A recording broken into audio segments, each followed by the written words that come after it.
Everybody, and welcome to What is the Final Legacy Humanity Will Leave Us? You're standing in the middle of a crumbled road, its asphalt cracked like dry skin underfoot, weeds poking through as if the earth is exhaling after holding its breath for centuries.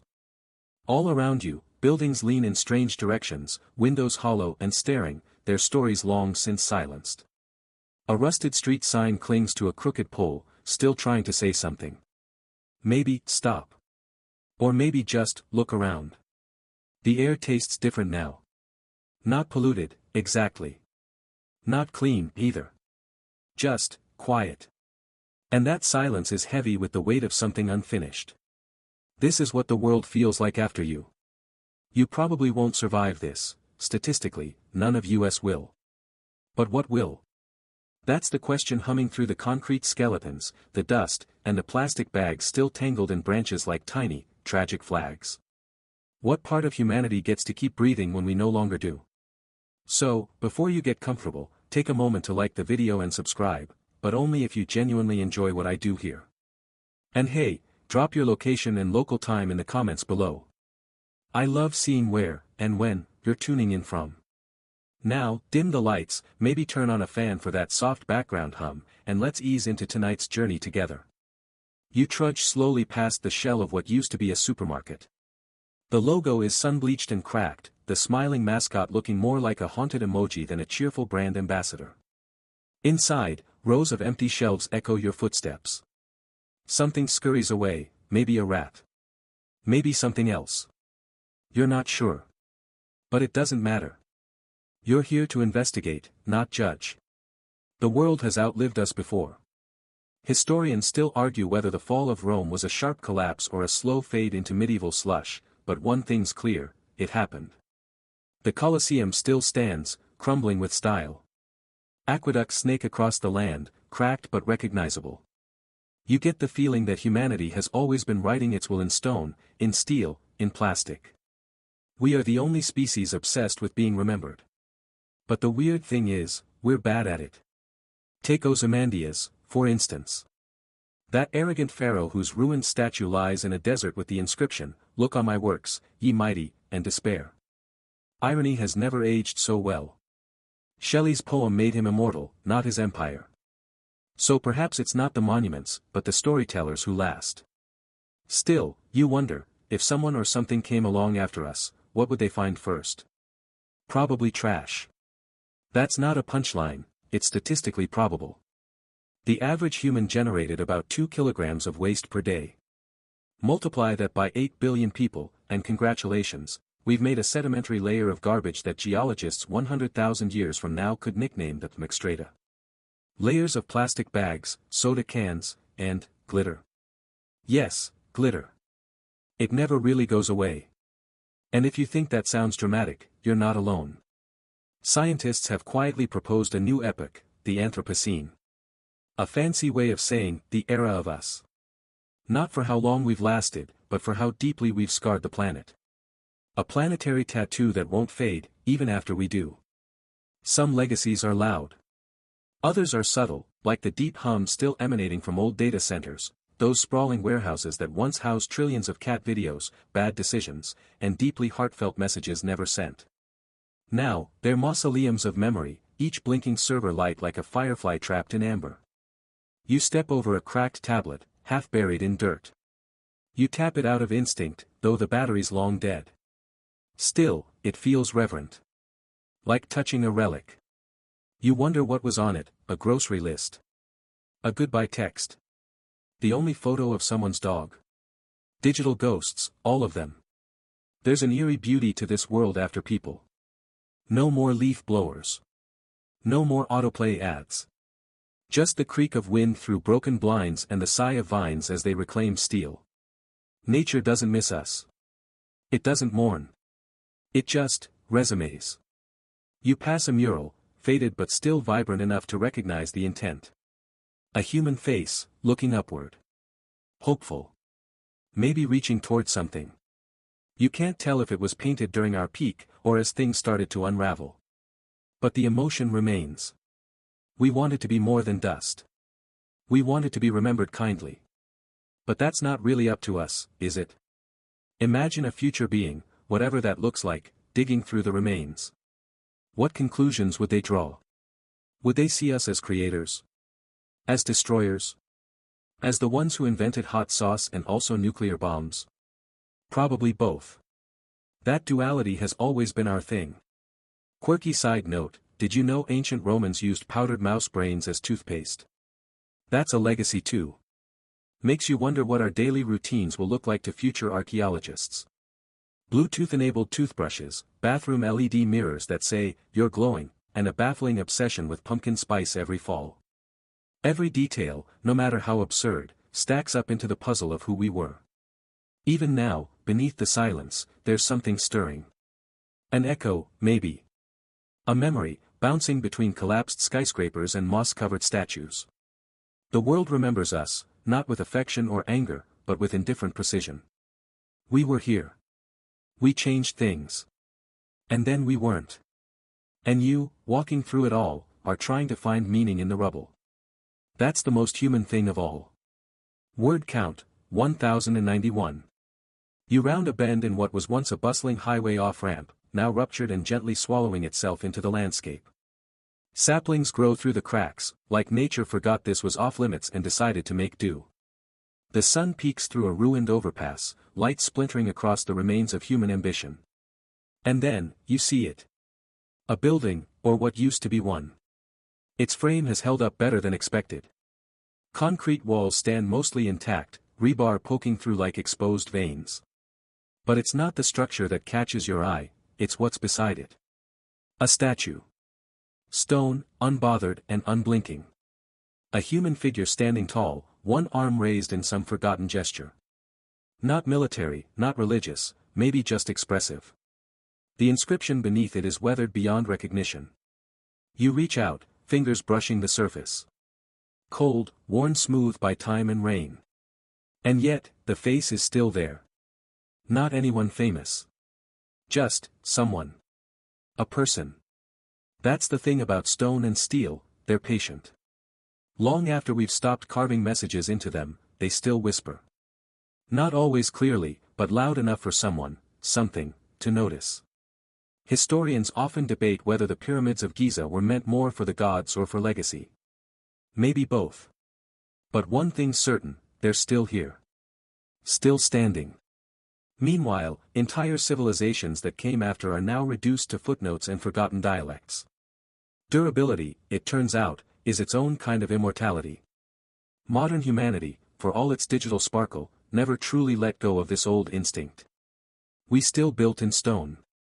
We laid foundations in steel. Skyscrapers, dams, bunkers, subways, all designed to endure. And not just practically. Psychologically. There's a reason we call them landmarks. They're statements, left behind for no one in particular, we were capable. We made this. Even our desire to reach the stars started with monuments. The Washington Monument, the Eiffel Tower, the Burj Khalifa, all reaching skyward like fingers testing the atmosphere. A silent architectural arms race, who could touch the heavens first without leaving the ground? But here's the cosmic joke, a lot of our most enduring legacies might be the things we never meant to last. Concrete, for instance.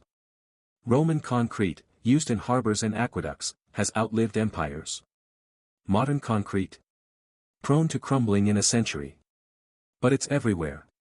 Billions of tons poured every year. Entire cities entombed in it. So, while nature reclaims the rooftops, the foundations hang on. Waiting. You step into the shadow of a half-buried stadium. The seats are cracked. The field is wild with grass. But the structure, weirdly, holds. It was built to hold crowds, roaring, laughing, living.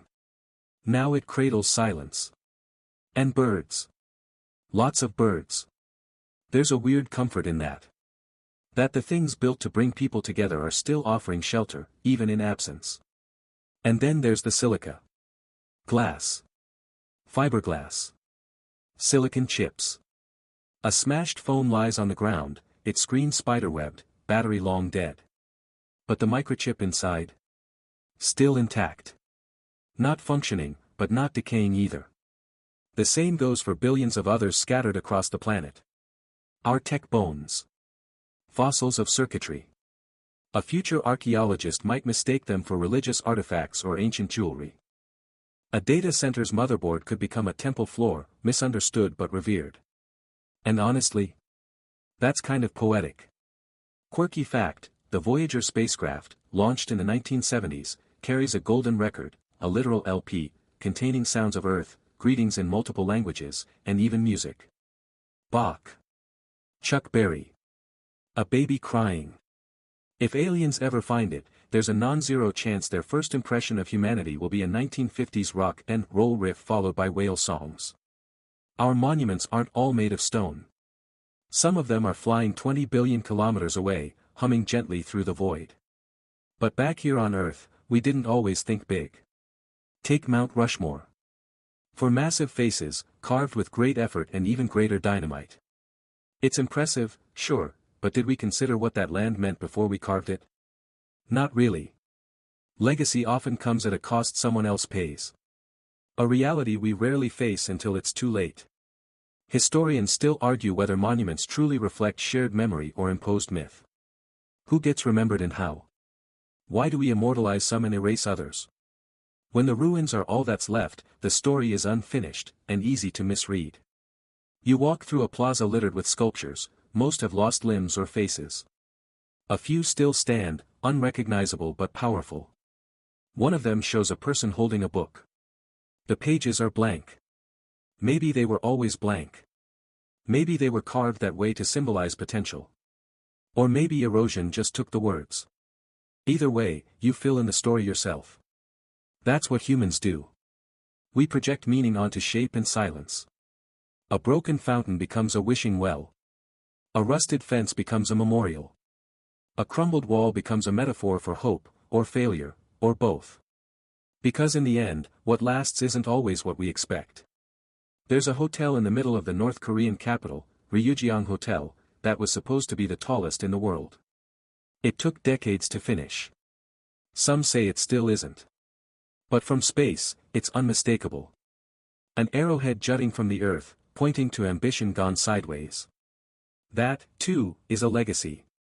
You pass a bridge, partially collapsed but still spanning the river like a wounded spine. It's holding on.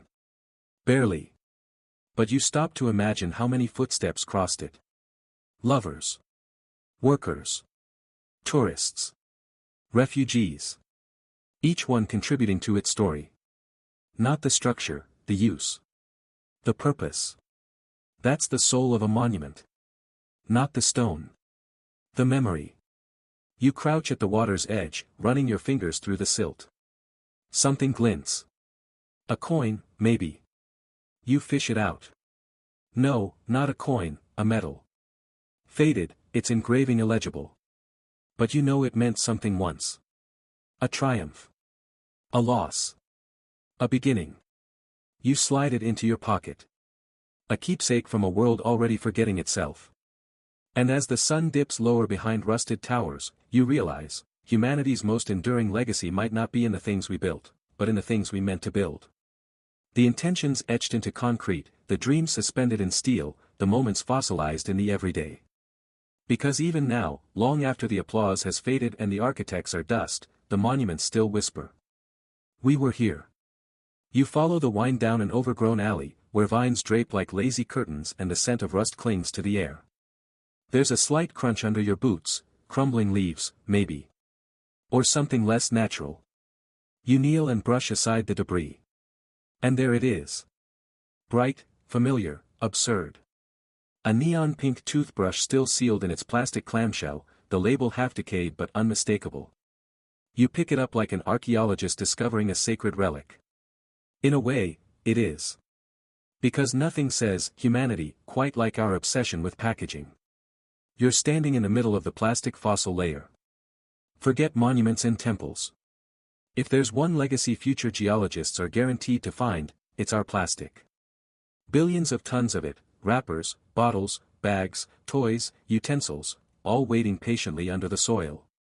It doesn't rot, doesn't fade, and it certainly doesn't apologize. It's eternal, in the most inconvenient way. Historians still debate when the so-called plastic age began. Was it the invention of Bakelite in 1907?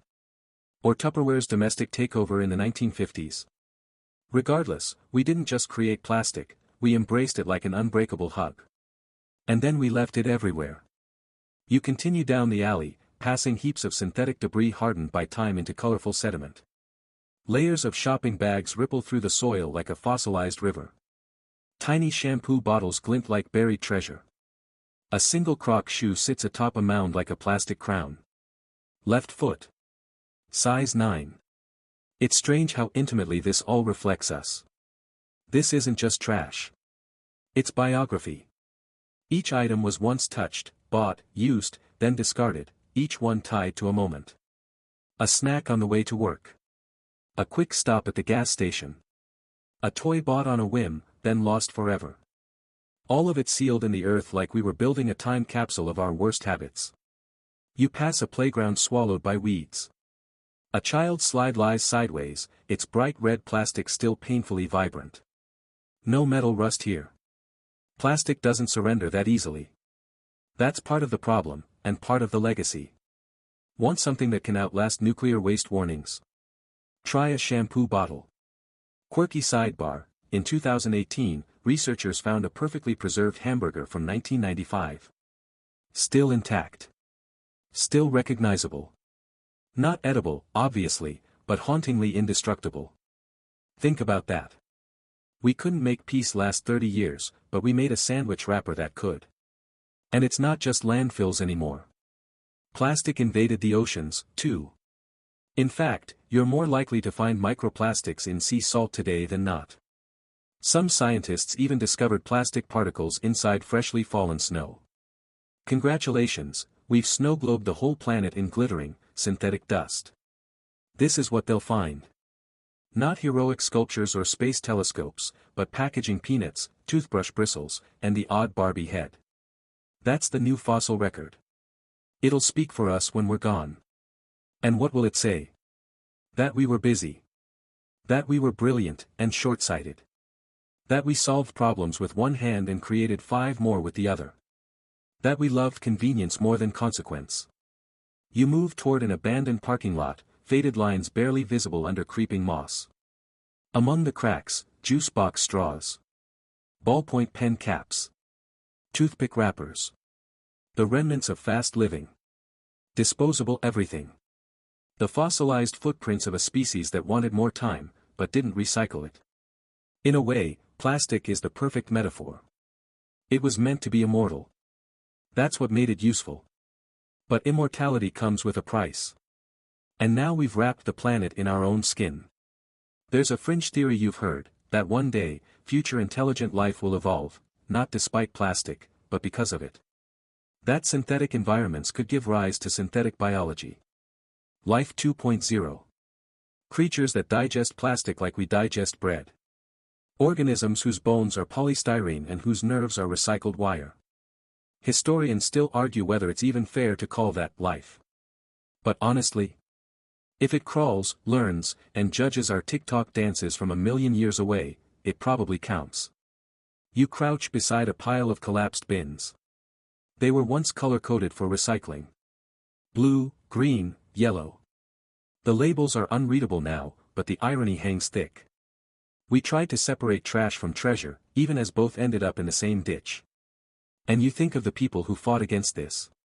The zero-waste pioneers. The scientists screaming into the void. The beach cleaners, the engineers who made plastic bricks from bottles, the classrooms where kids learned to reuse bags before they learned algebra. Their efforts mattered. They slowed the flood, even if they couldn't stop it. Legacy isn't always about what's left behind. Sometimes it's about who tried to stop it. You step back and look around. It's beautiful in a weird, aching way. These synthetic artifacts are not just signs of our excess, they're signs that we lived. That we moved fast and broke things. That we molded the earth into convenience, and now convenience is molding us back. Somewhere, buried deep, there might be a note in a bottle. A literal message. A plea or a poem. A joke, even. Humanity was like that.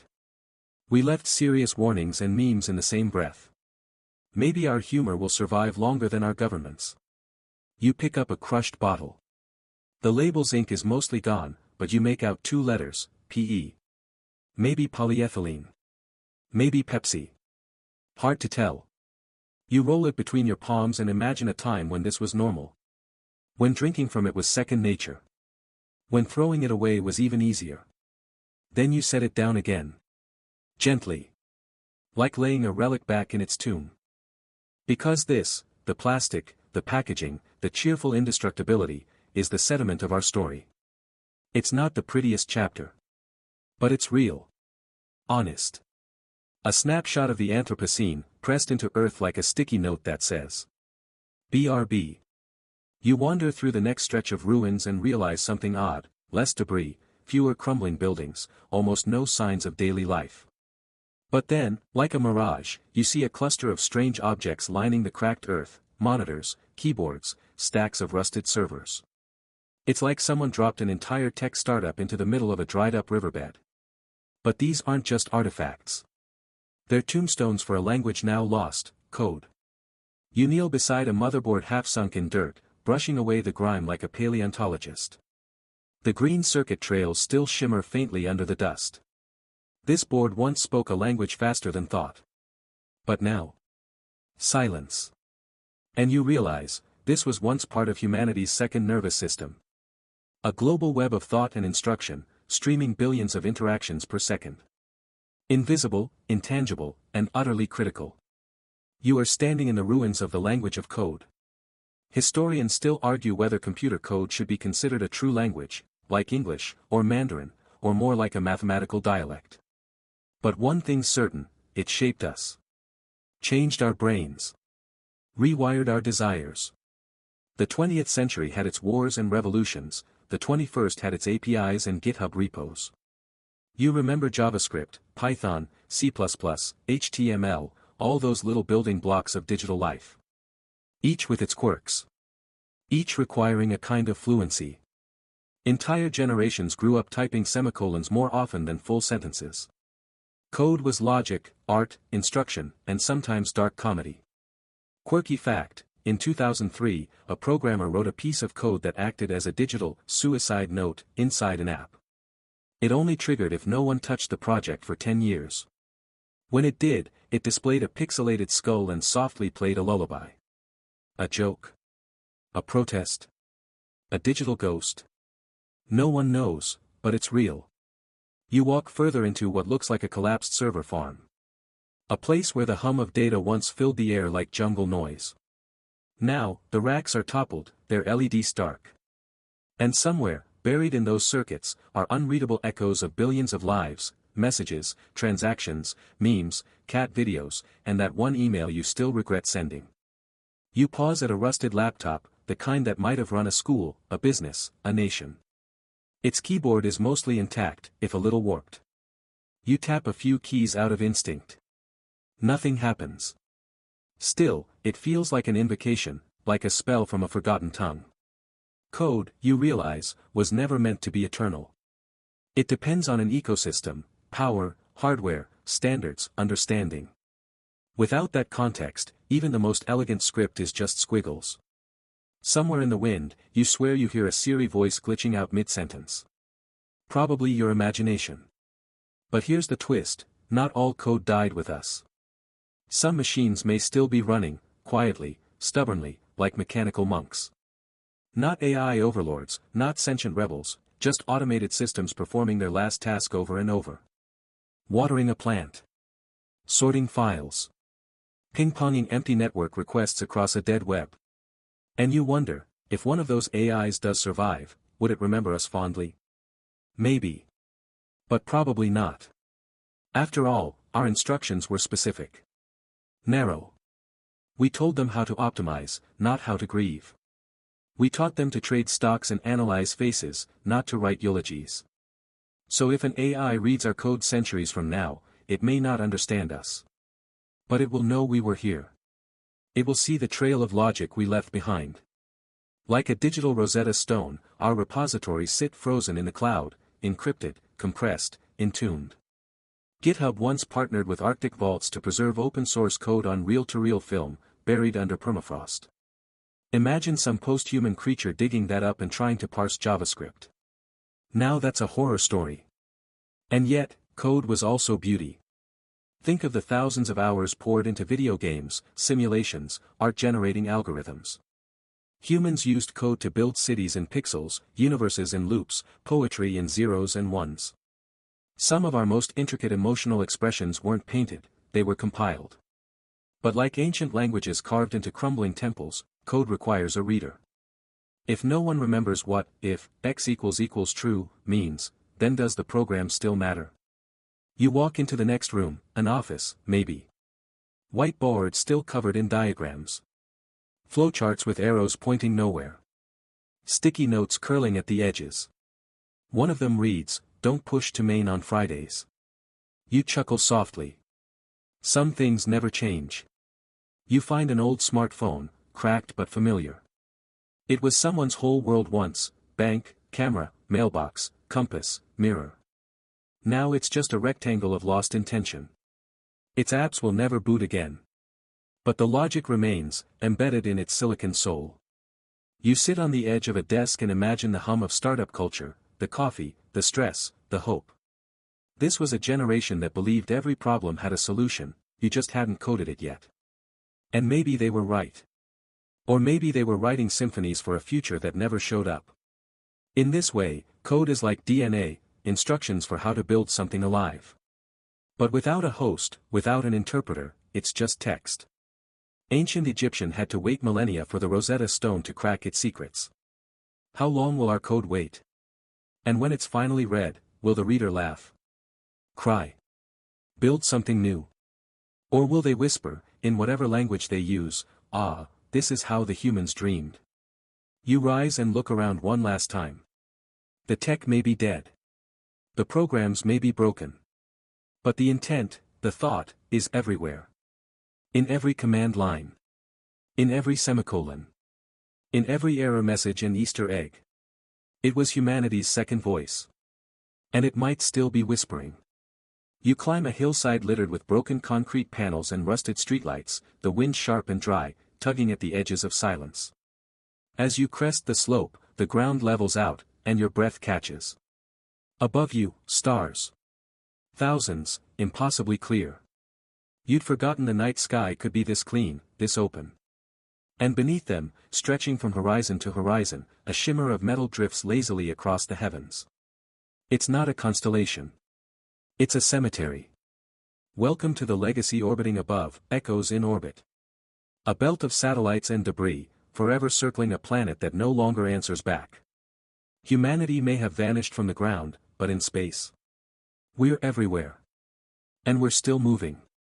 You lie back on a slab of cool stone and stare upward.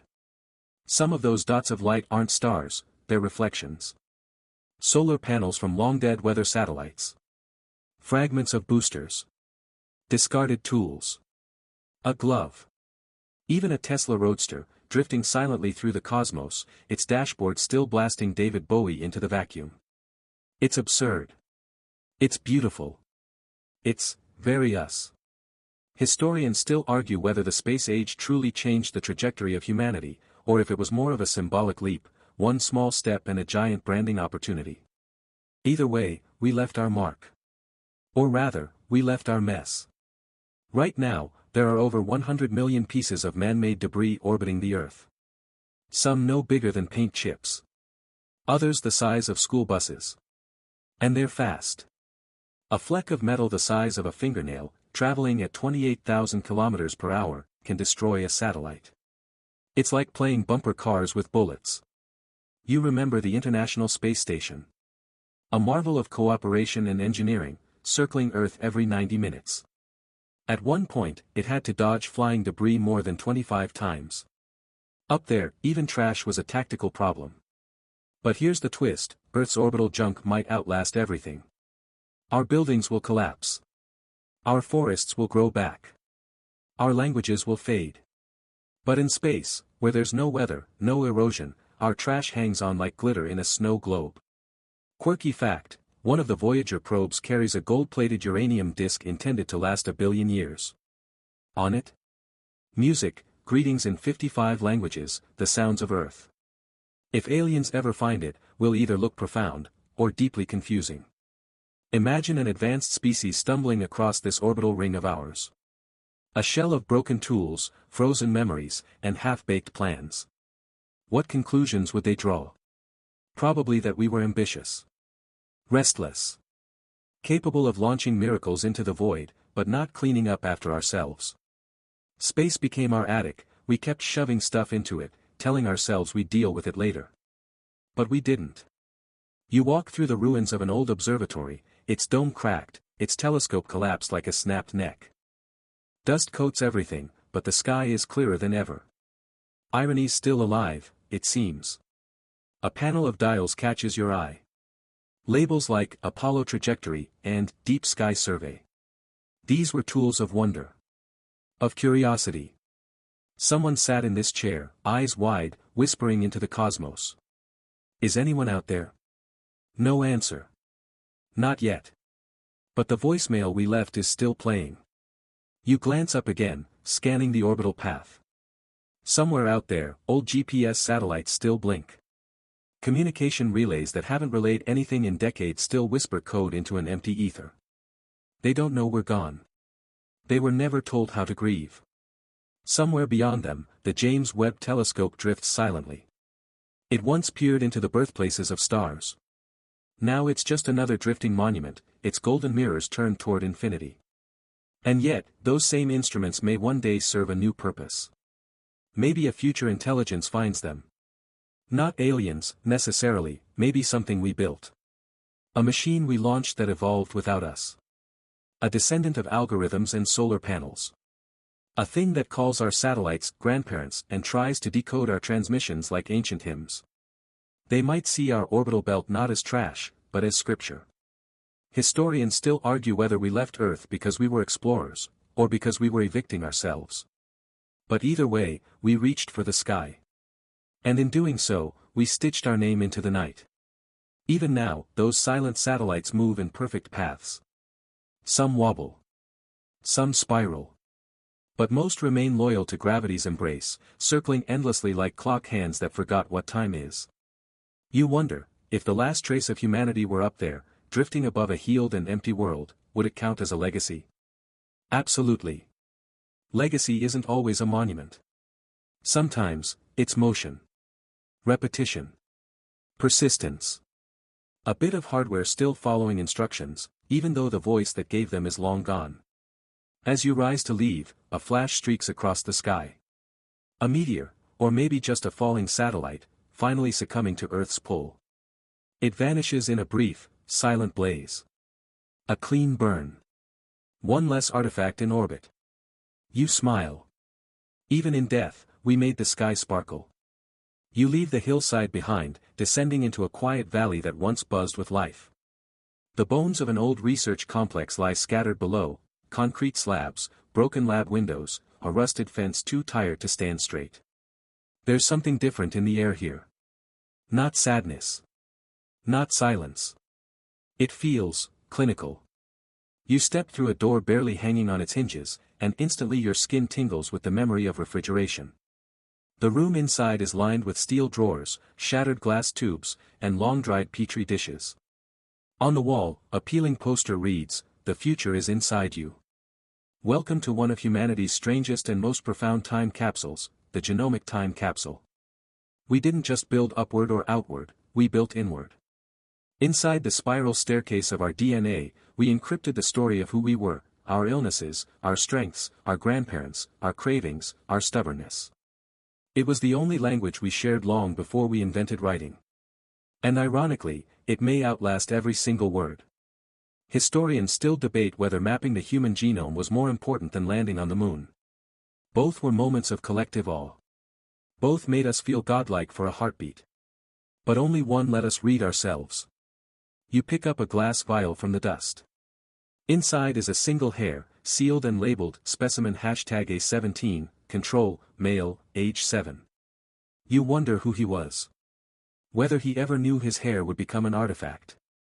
Whether he lived a long life, or became part of this vault before he even knew how to spell his name. There were projects, millions of them.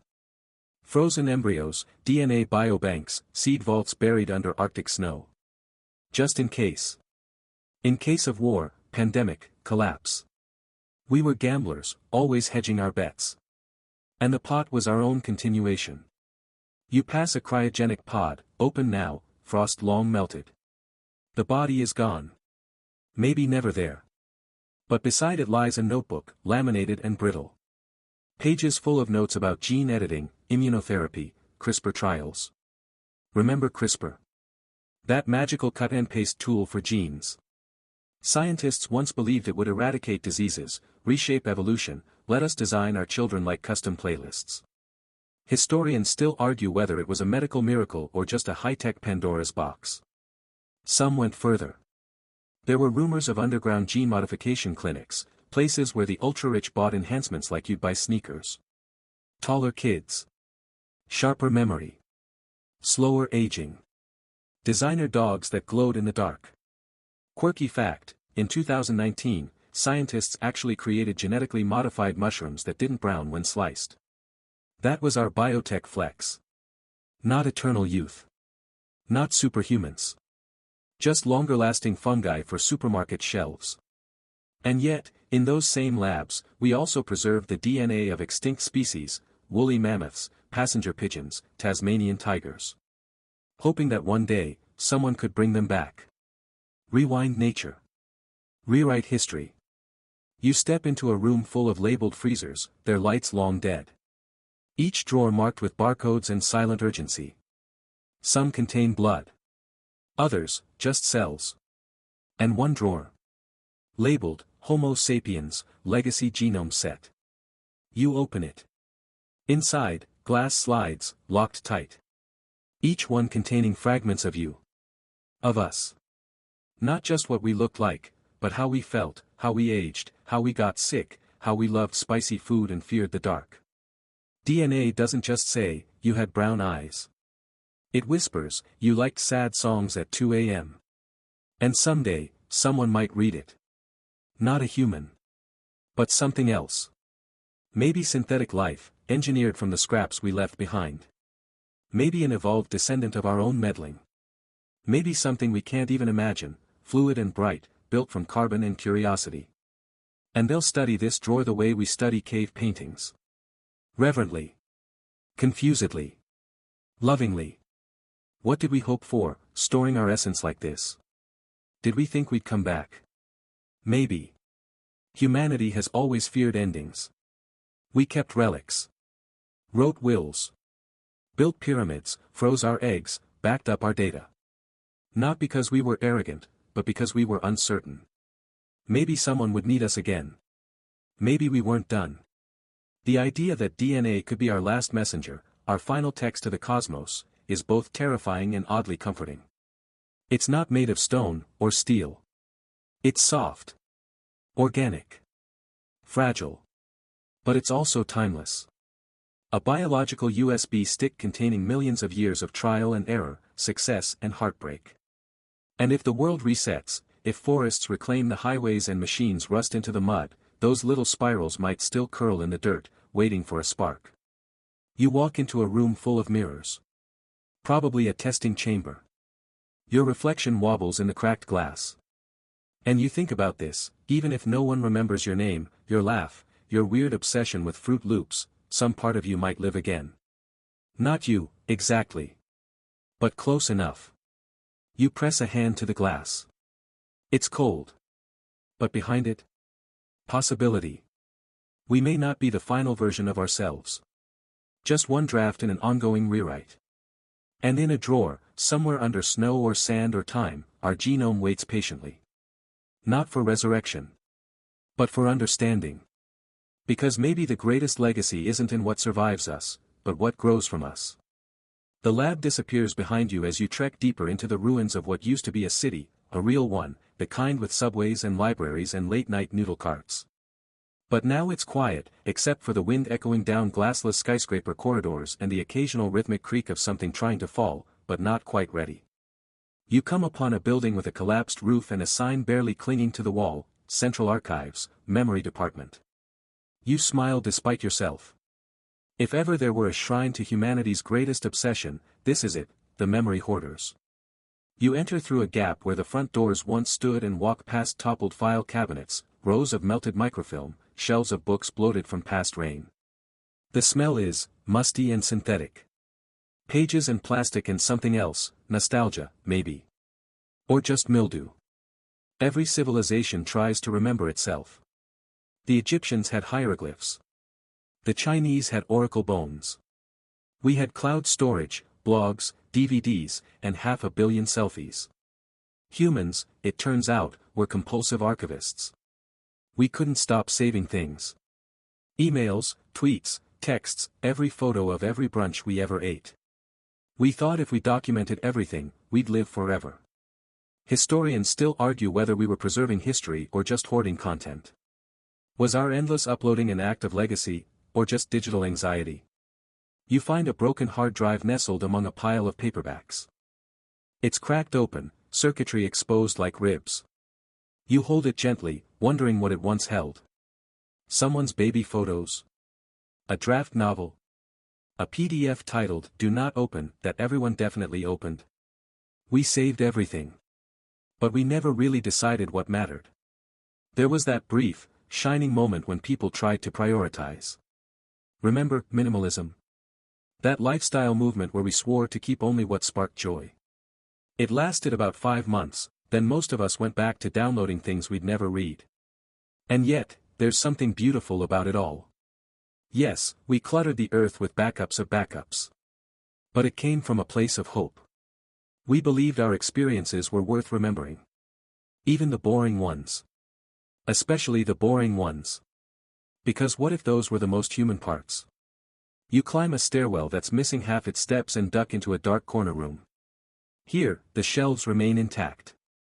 Books, real ones, line the walls. Dusty but proud.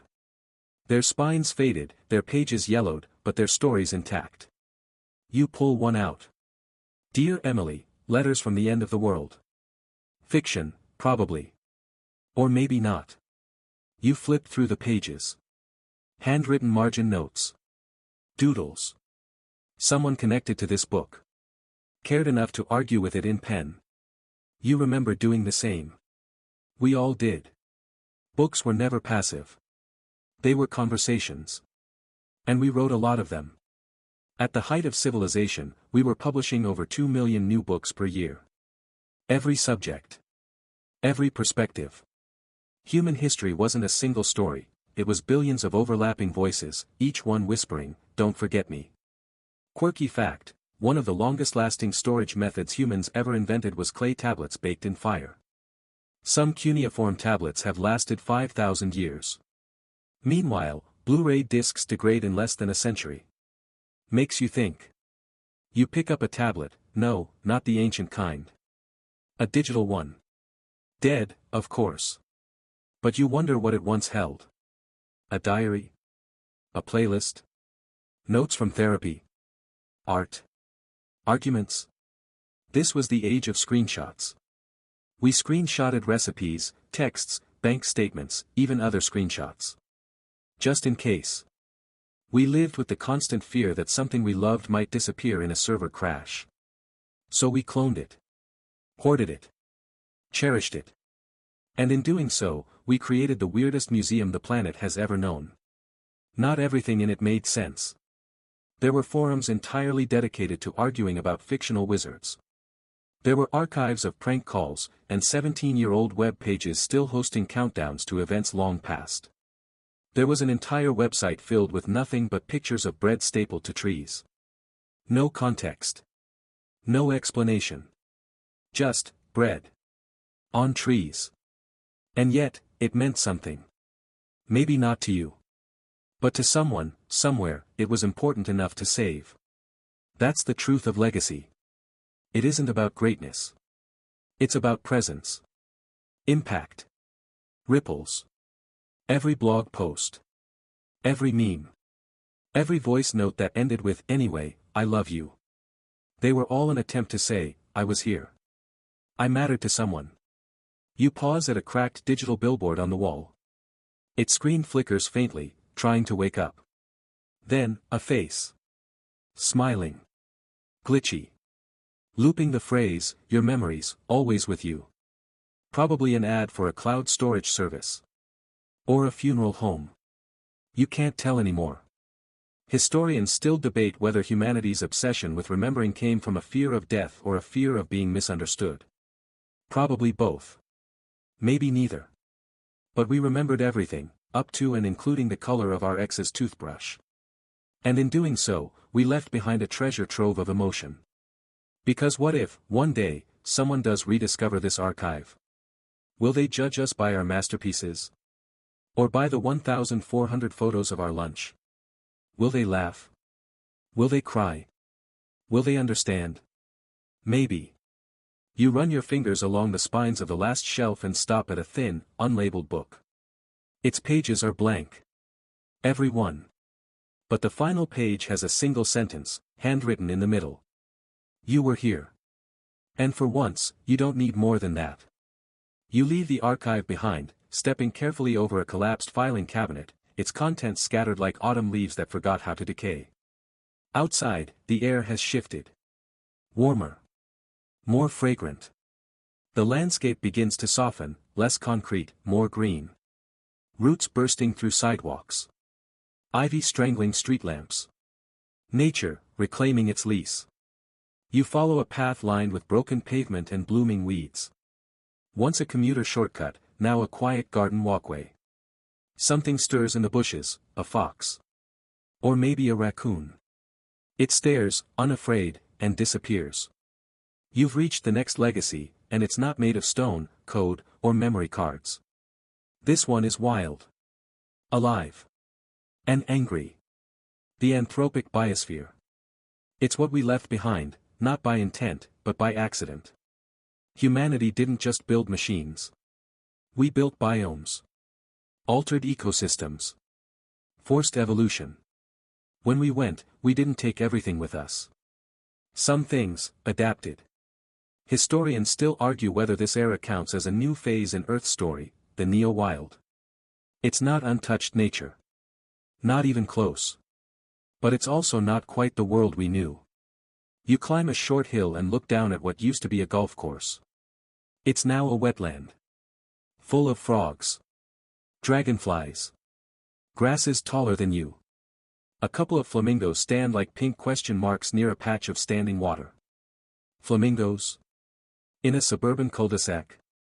Yeah. The migration maps are a mess now. Climate chaos, habitat shifts, and centuries of invasive species hopping continents like tourists, this is what's left. A remix. Not pure nature, but a collage of everything we touched and abandoned. A dog with a wild boar's survival instincts. A forest of genetically modified trees designed to resist beetles. Some thriving. Some confused. You pass a field of sunflowers, rows upon rows, swaying slightly. Too organized to be wild, too weathered to be new. Maybe they were planted. Or maybe they escaped from a lab and liked the view. Nature, like humans, loves a good loophole. And that's the legacy, not what we destroyed, but what we changed. Quirky fact, there's a species of fish called the Mangarahara cichlid that went extinct in the wild. Then one was found in a hotel pond. In Madagascar. No one knows how it got there. Maybe someone flushed it. Maybe someone released it on purpose. Either way, it survived. Now imagine that, but with the entire biosphere. Cities became vertical jungles. Pet stores became breeding grounds. Zoos were unlocked by weather, or time, or desperation. Some animals died quickly. Others adapted. Fast. With teeth. You descend into what used to be a parking structure. Cool, shaded. Overrun with moss. In the corner, a tree, growing sideways out of a split in the wall. Its roots wrapped tightly around a rusted sedan. The branches are heavy with fruit. You hesitate. It smells sweet. But it's new. Not from your world. A hybrid, probably. Genetic drift. Pollination from crops we engineered. Who knows what it does to you? You don't bite. Instead, you watch the ants carrying a bright purple seed across the concrete. Teamwork. Purpose. Legacy. Remember when we thought we could edit nature? That we could bioengineer crops to resist drought, or make cows that produced leaner meat? We did all of that. And then we forgot to build the off switch. Now, wheat grows like weeds. Tomatoes climb like vines. Corn has taken over entire highways. Historians still debate whether our genetic meddling created more harm than good. But the truth? The earth doesn't care about intent. It cares about balance. And when humans left, balance reasserted itself with the patience of a snake coiling in the dark. You pass an orchard overrun with tangled roots. Apple trees growing beside avocado. Something pink and alien climbing up their trunks. Maybe a lab experiment. Maybe nature's remix. You brush your hand along the bark and feel the pulse of photosynthesis beneath. Still working. Still growing. Still alive. And maybe better off without us. But not all legacies are so peaceful. Further ahead, you find what used to be a pet hospital. Its windows are blown out, its walls pocked with claw marks. Something moved through here. Something big. Probably one of the escapees. We engineered our animals to be companions. Friends. But some weren't content with that. Designer dogs with wolf DNA. Genetically tweaked cats who didn't shed, but hunted in packs. Parrots that remembered your Wi-Fi password and repeated it every morning at 6 a.m. Now, they've moved on. Formed colonies. Adapted. Nature took our edits and ran with them. You think of the scientists who tried to catalog it all, the post-human field guide, they called it. A digital bestiary of new and altered species. But the updates never stopped coming. Every week, a new entry. Eventually, the servers crashed. The guide was left unfinished. Like us. Legacy doesn't always mean preservation. Sometimes, it means mutation.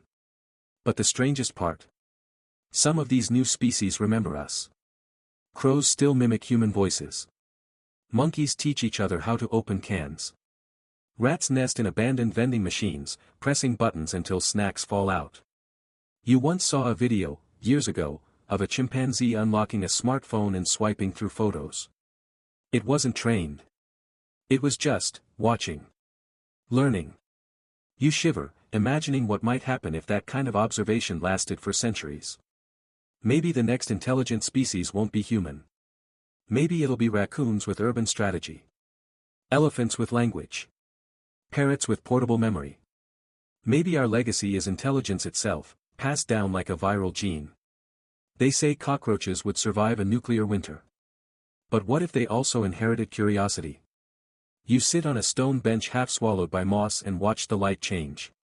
A bird lands nearby. It looks like a pigeon, but its feathers shimmer blue and gold in the sun. Not normal. Not from any birdwatcher's guide you remember. It stares at you. You stare back. There's a quiet question between you both: what were you? And in that moment, you realize, humanity's legacy in the biosphere isn't just in species altered or habitats claimed. It's in the inheritance of influence. What we changed. What we left behind. What adapted to our presence. And what thrives in our absence. Because we didn't just shape the world. We rewrote its rules. The wild gives way to something different now. The air changes. Heavier. Greasier.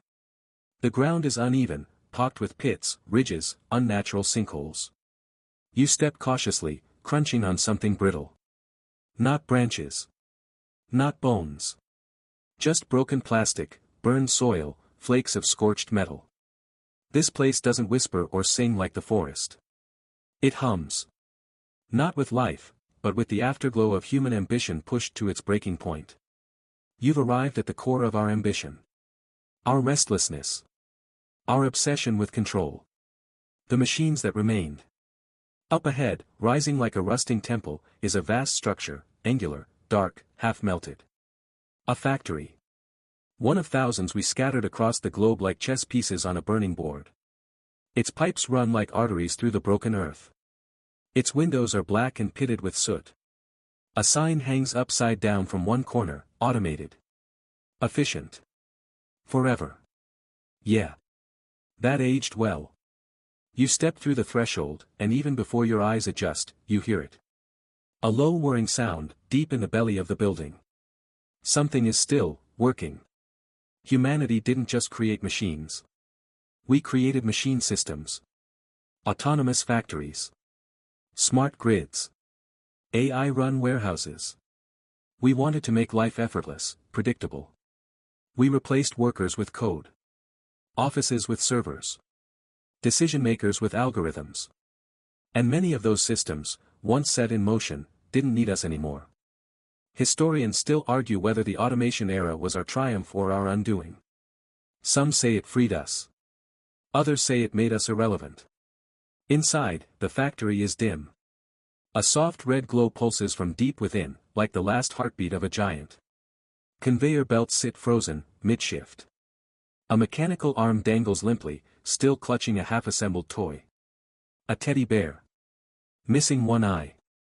Somewhere down the corridor, a printer hums. It hasn't printed anything in years. But its diagnostic light still blinks every few seconds, like it's asking, am I still needed? You walk past control panels covered in dust. Emergency override buttons. Status screens showing error, server not found.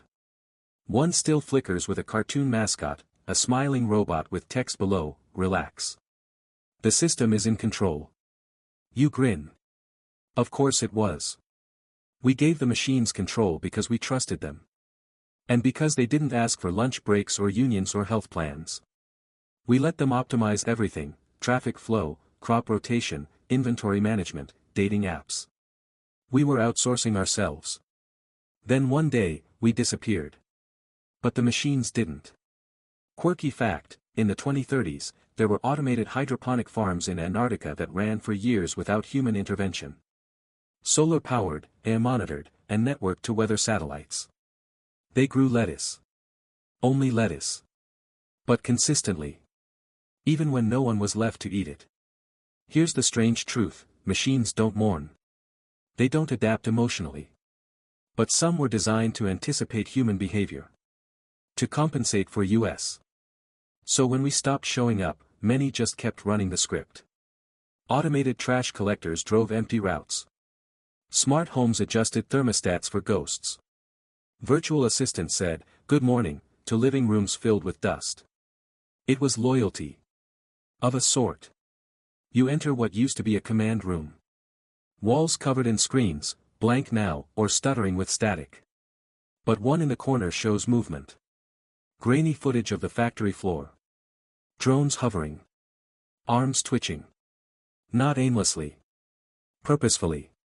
The factory is still making something. You descend a metal staircase, the air thick with grease and echoes. Down here, robots move in slow, repetitive arcs. Sorting. Stacking. Feeding raw material into long-dead molders. It's nonsense now. The assembly instructions have long corrupted. But the machines don't care. They were told to make. So they still try. And what they make, isn't quite what you'd expect. You find a bin of objects. Misshapen. Useless. But familiar. Doll heads.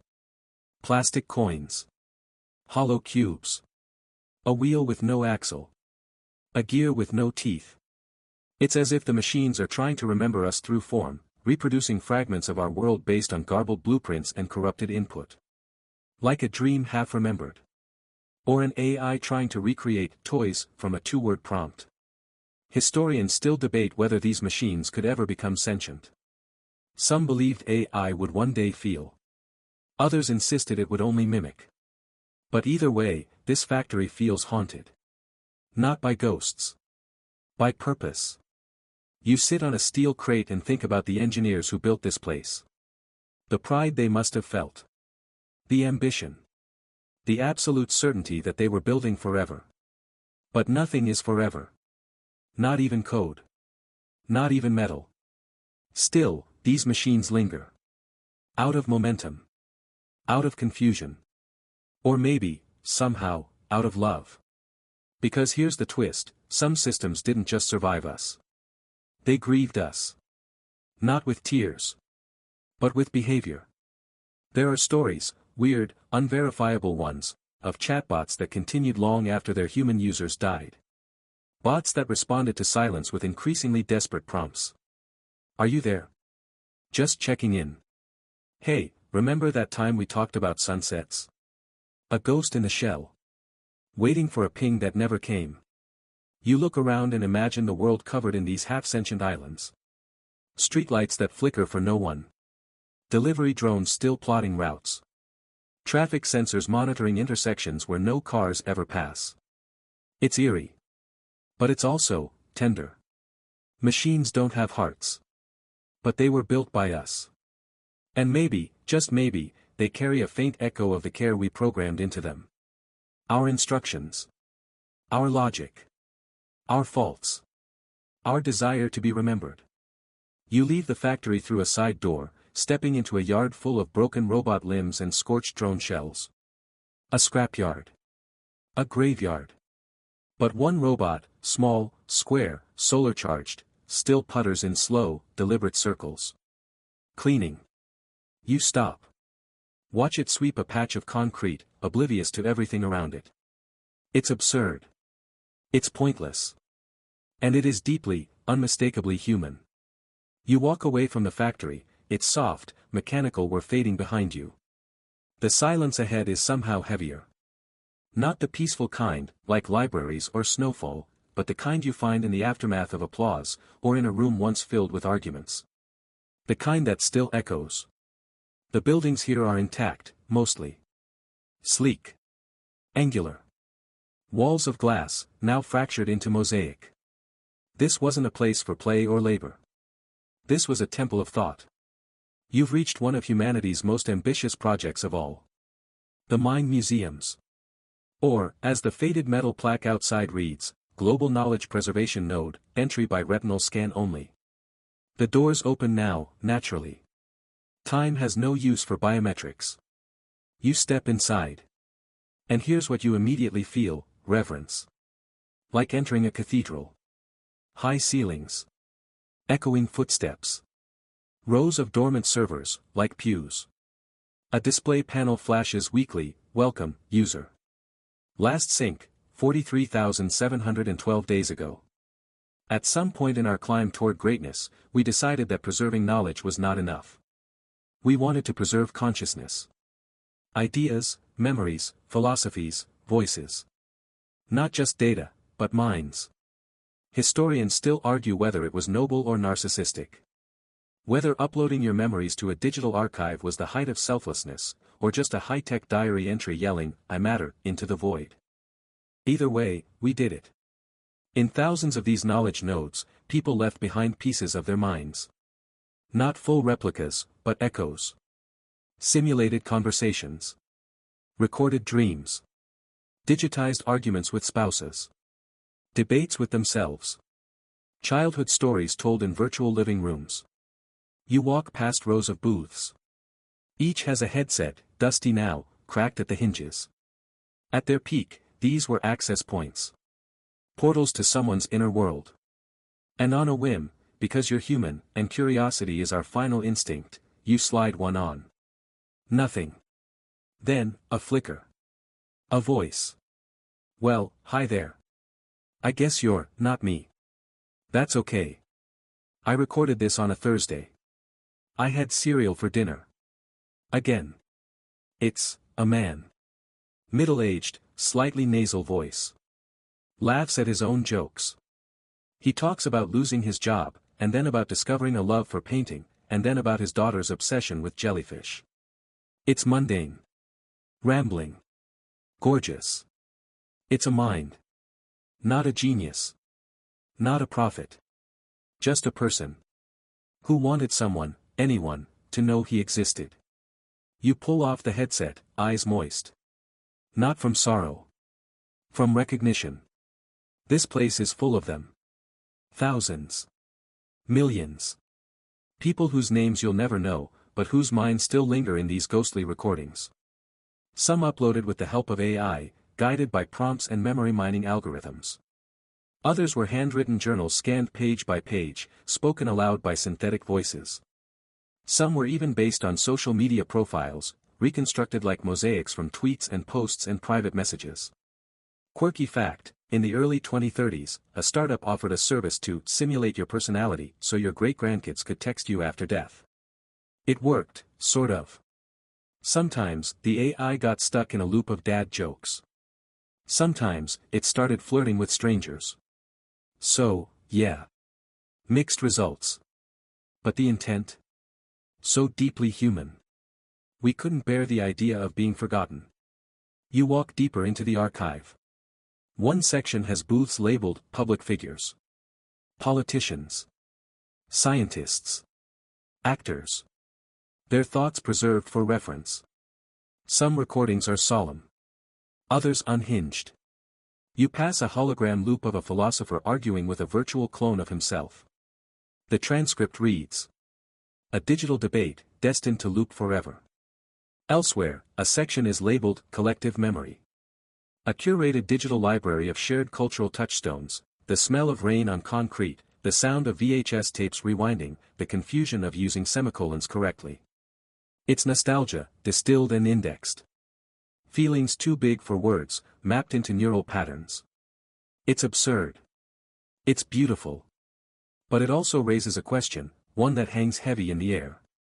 Can you truly preserve a mind without the body? Without context? Without coffee breath and paper cuts and giggles during funerals?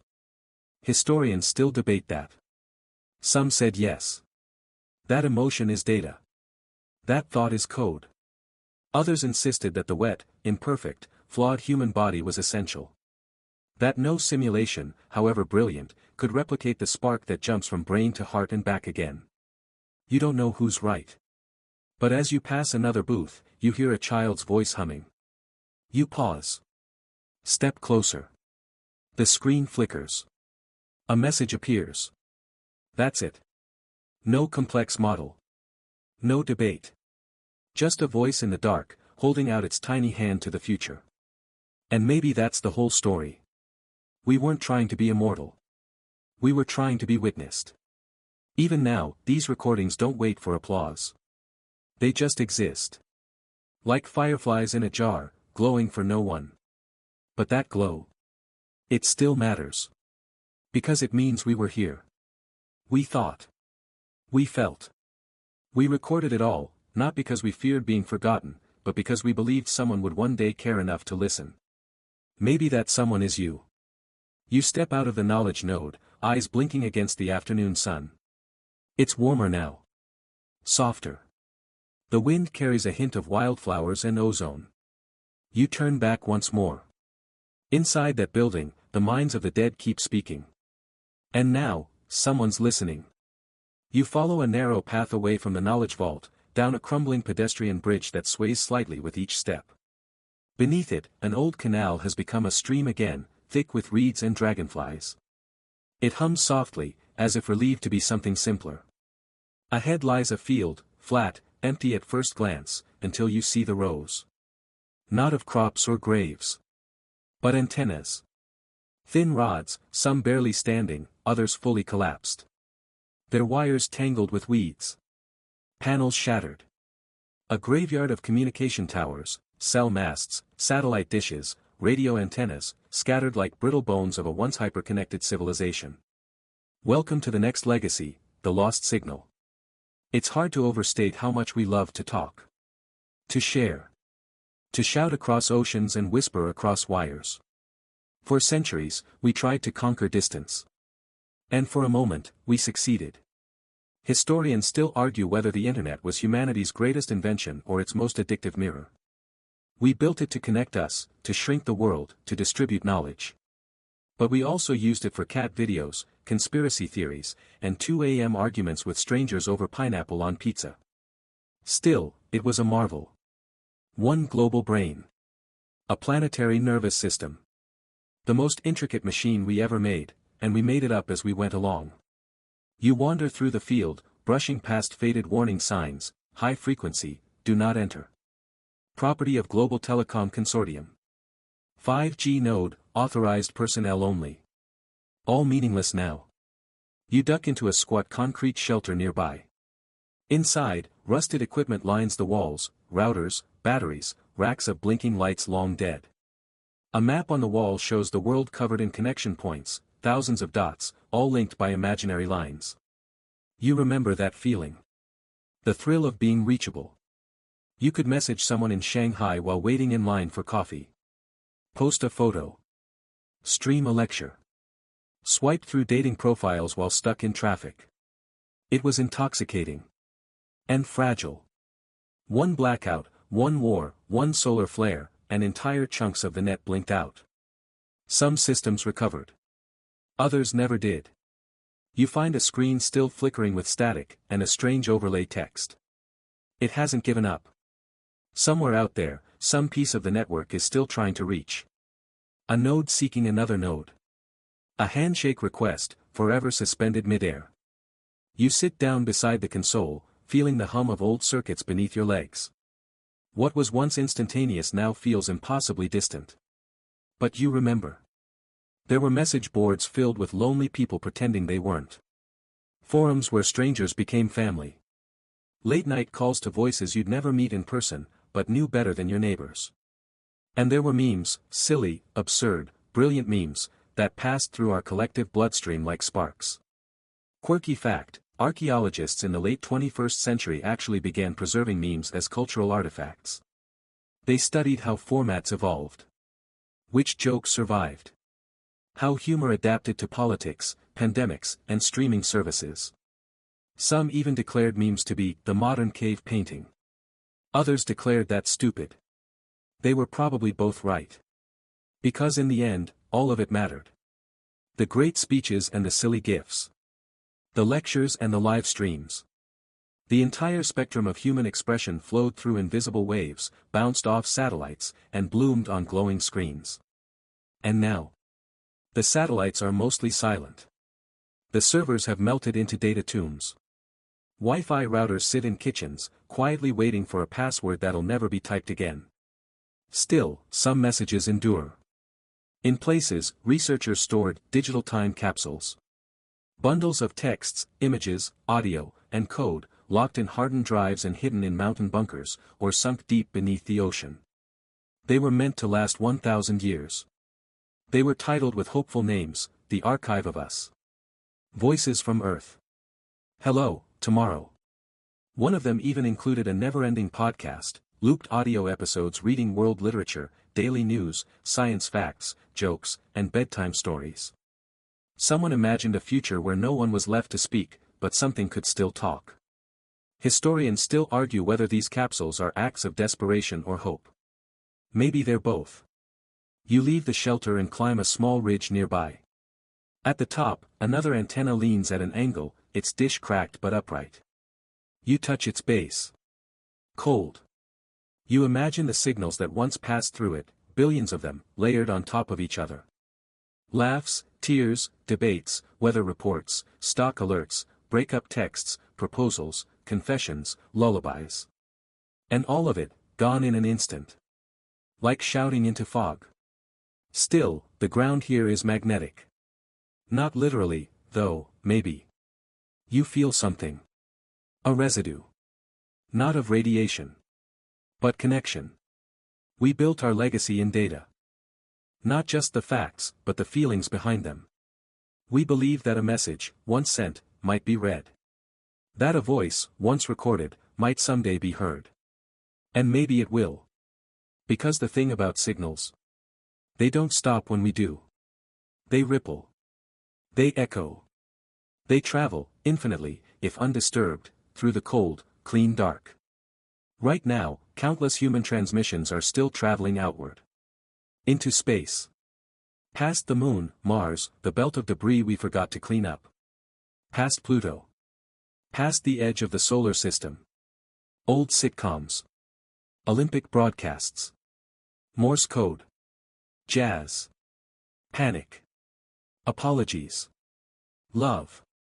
They're still out there, right now. Flecks of us, drifting into the black. You look up at the sky. It's vast. Quiet. But somewhere, your ancestors are still talking. And maybe, just maybe, someone out there is listening. The ridge slopes downward, leading you into a new kind of silence, not one of absence, but of anticipation. This place doesn't feel forgotten. It feels paused. Like something was meant to continue here, but didn't quite get the chance. You arrive at a structure unlike any before, wide, low, and made of polished stone now dulled with time. Engraved across its face are the words. The Pledge Vault, Global Promises Registry. This is where we kept the things we swore we'd fix. You step through a great archway flanked by corroded solar panels. Inside, a dark hall lined with digital displays, many long dead, some still glowing with flickering text. Rows and rows of promises, like names on a memorial. Welcome to humanity's attempt to keep itself accountable. We didn't just dream, we vowed. Publicly. Passionately. Repeatedly. We pledged to fix the climate. To cure diseases. To educate every child. To end hunger. To explore Mars. To respect each other. To be better than we were. Historians still argue whether these promises were sincere or performative. Whether we meant them, or just liked how they sounded under stage lights. Maybe both. You pause at a display labeled, Climate Accord 5.0 to 2071. A shimmering pledge appears. And below it, compliance level, 14%. Oof. That one didn't go so well. You move on. Another screen. Status, initiated. Abandoned. And yet, here it all is. Preserved. Honest. Not hidden. Because we wanted to be better. Even when we failed. You find one panel that invites input. The screen reads, add your promise to the Pledge Vault. Your voice matters. The keyboard's cracked. But one key, enter, still clicks. Someone used this not long ago. You wonder what they typed. Maybe something as small as, I promise to plant a tree. Or as heavy as, I will not repeat the sins of my ancestors. Maybe they just wrote, I tried. And that would be enough. Because this was never a vault of successes. It was a vault of intent.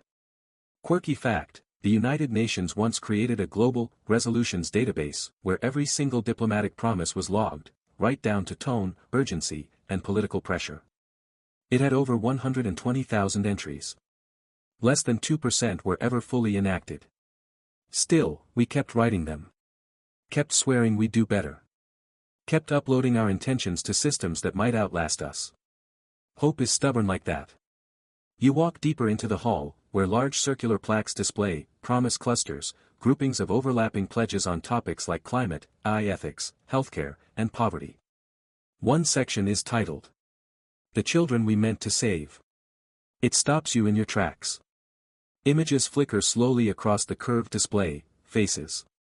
Drawings. Data points. Hopes. Dreams. Some smiling. Some pixelated. Some too young to understand the promises being made in their name. And yet, those promises were real. We will make a safer world. We will protect your air and your oceans. We will teach you how to dream. We will not let you disappear. Did we keep them? Not always. But we spoke them out loud. We etched them into treaties, protests, constitutions, and lullabies. That's what this room is. A cathedral of our unfinished oaths. Historians still debate whether documenting failures makes us noble or just more organized in our guilt. But walking through this space, you don't feel shame. You feel defiance. This wasn't cowardice. It was trying. It was standing up in front of the world and saying, I believe this can be better. You reach the end of the hall where a single stone wall curves inward, like an amphitheater. At its center, a blank panel. No text. No buttons. Just smooth obsidian. You approach, and as you draw near, a shimmer passes across the surface. Not a reflection. A memory. Projected light. Words appear, old, flickering, but unmistakable. No signature. No date. Just a passing of the torch. You sit for a moment in the stillness. And you realize something. Legacy isn't a list of victories. It's a record of the promises we made, even when we didn't know how to keep them. Because making a promise is the most human act of all. It's looking at chaos and saying, I will shape you into something good. Even if we fail, the promise remains. Waiting. Like a seed in dry soil. Ready for rain. You place your hand against the panel. It's warm. You step away from the pledge vault, leaving behind the echoes of humanity's best intentions. The path ahead feels lighter somehow, less burdened by sorrow or ruin. The air hums with a different energy now. Not mourning. Not regret. But wonder. The terrain shifts again, and suddenly you're walking beside towers of translucent material, curved, organic shapes, like glass coral reefs reaching toward the sky. Light refracts through them, casting rainbow patches on the ground. Some move gently in the wind. Others seem to hum, responding to your footsteps. You've arrived at humanity's final dream, the future that almost was. Not what we built, but what we designed. Sketched. Modeled. Imagined. The projects that never launched. The cities that never stood. The technologies that never scaled. The utopias we blueprint, right down to the bike lanes and public Wi-Fi, and then left behind in folders marked, Phase 3. This place is a prototype garden. A repository for unfulfilled ambition. You pass a domed structure labeled, Biosphere 12, closed-loop habitat simulation. Inside, vines curl around hexagonal windows. Fruit-bearing trees grow in spirals. Aeroponic roots dangle from ceiling grids. The air is thick and sweet, too sweet. A system that learned to thrive without us, but maybe not quite for us. You step through, careful not to disturb the ecosystem. Along one wall, a console flickers with the words. Well. Thanks for the update. You wander deeper into the garden, through test beds of engineered soil, self-regulating aquaponics, silent wind turbines. This was the future we planned to live in. Clean, efficient, abundant. Where trash became nutrients, cities breathed like forests, and every building doubled as a battery. Historians still argue whether our failure to scale these dreams was due to cost, corruption, or simple impatience. Maybe we wanted miracles faster than nature, or budgets, could deliver. But here's the quirky part, much of it worked. In micro. In demo. In the carefully manicured labs of eco-cities and Mars prep facilities, we built systems that recycled air, purified water, grew protein from algae, generated energy from footsteps. We just never finished the leap from lab to life. You pass a solar sculpture that blooms in the sunlight, petals unfolding silently, then retracting as clouds pass overhead. It looks alive. It feels alive. It was meant to provide both shade and energy. Elegant. Efficient. Forgotten. You pause at a set of kiosks, overgrown but still partially functional. They display rotating images, concept cities. Floating farms. Smart fabrics. Memory implants. Terraforming drones. Schools without walls. Generational starships. Each accompanied by the same footer, status, discontinued. Some projects were abandoned because we ran out of time. Others because we ran out of nerve. You sit on a bench, grown, not built. It's made from fungus, shaped through biomimetic design, now hardened into a strange, sturdy sculpture. It supports you.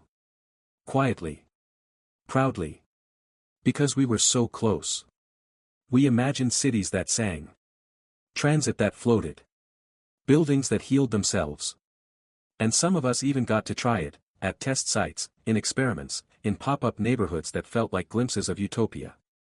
But we couldn't scale them before the world scaled us out of the picture. Historians still argue whether humanity was too idealistic or too afraid of change. Whether we lacked the tools or the will.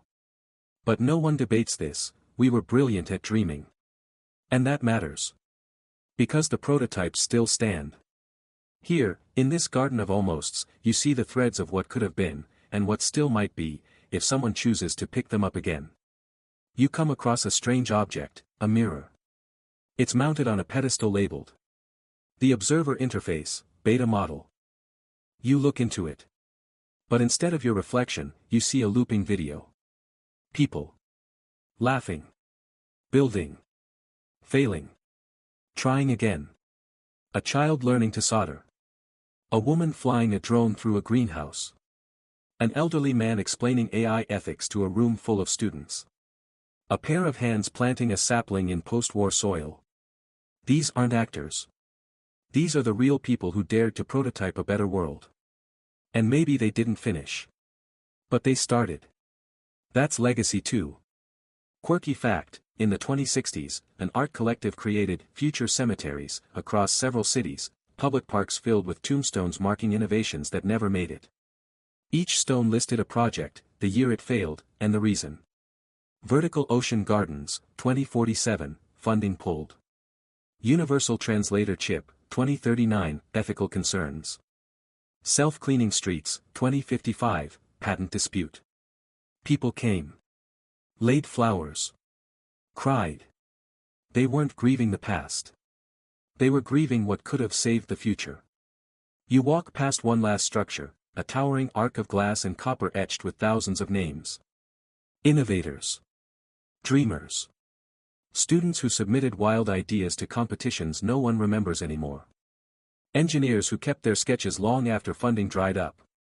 Kids who built cities in Minecraft and then majored in architecture. Names, all of them. And beneath the names. You close your eyes and listen. The prototype garden isn't silent. It breathes. Wind through transparent wind harps. Low bass tones from a solar speaker grid. Drones, not the angry buzzing kind, but the gentle hum of possibility. You realize something, we weren't building these futures for ourselves. We were building them for the next ones. The ones who might come after. The ones we might never meet. And in that way, every unfinished project was a gift. The path leads out of the garden slowly, winding through a patch of soft moss and quiet wind. The hum fades behind you. The prototypes sleep again. Ahead, a hill. It's modest. Just tall enough to catch the sun before it disappears. You climb it with steady steps, and at the summit, a view unfolds, wide and unfiltered. The old world stretched below, fractured and forgotten, but still breathtaking. And here, at the peak, waits humanity's most unspoken legacy. The silences we left behind. Not monuments or machines. Not promises or programs. But the moments we never recorded. The thoughts never shared. The feelings too fragile for words. Everything we didn't say. Because for all we did to preserve, digitize, and transmit, there were still gaps. Whole continents of quiet. You sit at the edge of a ruined stone bench. A plaque is set in the rock beside it. No inscription. Just a smooth surface worn from thousands of hands. You place your fingers on it. It's cool. Here's the thing we forget in our hunger for permanence, some legacies aren't made to be saved. They're made to pass through. Think of all the fleeting things. The look between two people who love each other but never say it. The first notes of a song played in a messy bedroom, never recorded. A dance in the kitchen, half drunk, under flickering light. The way someone once said your name. All of that, gone. Undocumented. And yet, so real. So defining. Historians still argue whether what isn't preserved has any meaning. Whether a moment needs proof to matter. But this place. This quiet hill of unsaid things. It begs to differ. Because what you feel up here, what you're remembering now, was never part of the archive. But it's more vivid than anything in the data vaults. Quirky fact, in 2029, a project called The Breath Library attempted to capture final exhales from terminal patients as audio waves. Not for science. Not for religion.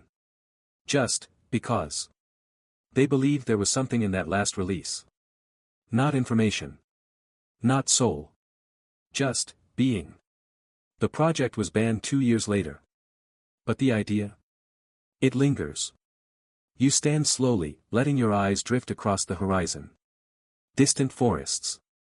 Shattered skylines. Maybe an old sea, far off, reclaiming its shape. And in the hush of wind and grass, you remember what it was like to sit in silence with another human.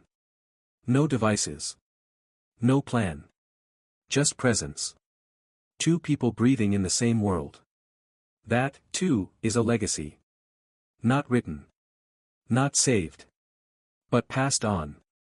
Like recipes whispered across generations, slightly wrong each time. Like lullabies sung from memory, slightly off-key. Like a story told under the stars, once, and never again. And here's the twist, some of those silences were on purpose. We didn't record them because we knew they wouldn't survive translation. That putting them into code, or text, or pixel would only make them smaller. So we left them floating. In the space between people. That's where trust lives. That's where intimacy hides. You close your eyes, and feel 100 such moments return to you, some your own, some not. A shared glance. A joke cut short by laughter. A goodbye that wasn't said out loud. These are the soft things. And they are, ironically, what made us hardest to replicate. No AI could catch the nuance of silence between friends. No robot could feel the weight of a touch withheld. No archive could store the ache of almost. And so we passed it down the only way we could, by letting it echo. You start walking again. The hill crests and dips, and now you find yourself on the edge of a dry riverbed. Smooth stones beneath your feet. A drift of wind nudges a paper scrap against your ankle. You pick it up. Faded handwriting. Barely visible. That's it. That's the whole thing. No date. No name. Just a sentence floating through the ruins. And you know, someone meant it. And maybe, someone received it. Legacy isn't always about what we build. Sometimes, it's what we fail to say, but would have, if we'd had just one more day. You fold the paper, gently. Tuck it into your pocket. And for no reason at all, you whisper, I hear you. Because maybe someone needs to hear you, too. The sky begins to darken. The horizon softens. And in this final hush before nightfall, you realize. Silence was not our failure. It was our final language. The path narrows once more. You walk beneath a sky melting into twilight, indigo and violet, streaked with the last golds of a sun too tired to linger. Your feet move slower now, not from exhaustion, but from something quieter. Reverence, maybe. Or the realization that the journey is almost over. You reach a clearing. At its center, a circle of smooth stones, natural, unmarked, arranged deliberately. In the middle, a shallow bowl of polished obsidian. Inside it, water. Still. Reflective. Silent. You've reached the final place. The core. The mirror of us. This isn't a shrine. It isn't a lab. There's no plaque, no blinking lights, no whispers of old promises. Just you. And the quiet weight of everything you've seen. This is where you come to ask the question. What was the final legacy humanity left behind? You kneel beside the bowl. Look in. The water doesn't show your face at first. It shows the world. Not the world as it ended, but the world as it was meant to be. A flicker of forests growing back. Clean oceans. Cities where light filtered through greenery instead of smoke. People dancing. Laughing. Building kites with strangers. Planting seeds in places that once burned. None of it perfect. All of it trying. Then the images shift. You see conflict. Hunger. Fear. Our missteps. Our blind spots. Our mistakes repeated, even after we promised we'd learned. The machines. The dust. The silences. And then. You see connection. Hands clasped. Kindness offered. Futures imagined. You see a girl writing her first poem, even as the power grid fails. A boy helping his grandmother down a flooded street, his shoes floating away behind him. A nurse. A teacher. A coder. A dreamer. All choosing, again and again, to care, even when there was nothing left to gain from it. Because that was it, wasn't it? That was the legacy. We cared. Not always enough. Not always well. But endlessly. Historians still debate the great accomplishments, the tech, the science, the cities on other planets. But when they quiet their voices, when the arguments settle, what remains is not the noise we made, but the warmth we left behind. You lean closer to the bowl, and now, finally, it shows you.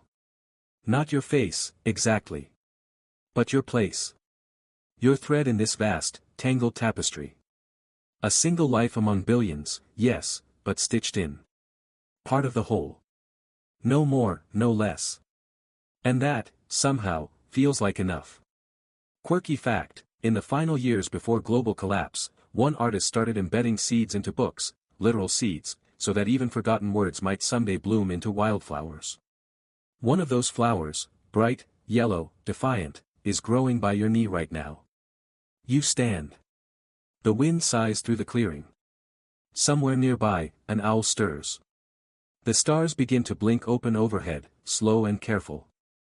And in that moment, it hits you, not like a lightning bolt, but like a soft wave. Humanity's final legacy was never going to be a single thing. Not a monument. Not a speech. Not a solution. It was all of it. The absurdity. The brilliance. The shame. The grace. The courage to build. The tenderness to remember. The willingness to hope, even when hope became a joke. That was us. And long after our names fade, the echo of that choice, again and again, to hope, will ripple. Into the machines. Into the animals. Into the wind. Into you. Because here's the truth no archive ever captured.